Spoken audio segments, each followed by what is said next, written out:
and they could see that people were leaving the land because of enforced enclosures and they were removed from their common land, and that they could see industrialisation was taking place in all the big cities.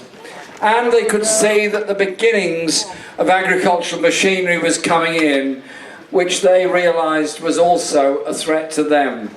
This was a time of the machine riots. This was a time of unbelievable levels of anger in all these scattered villages all over the country.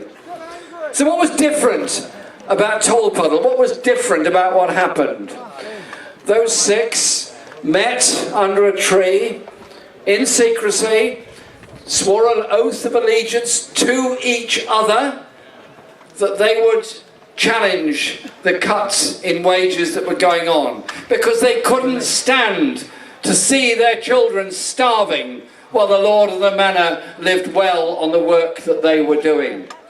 And they were then dragged off to the assizes and, as we all know, sentenced to transportation to Australia and all the brutality that went with that.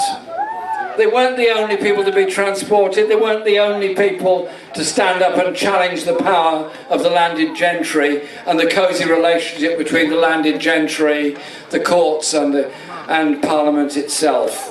But what was different was there was beginnings of general trade unions as opposed to only highly skilled guild unions in Britain at that time. They mounted a campaign, they mounted great petitions, and eventually the Tolpuddle Martyrs were pardoned and allowed to return to this country.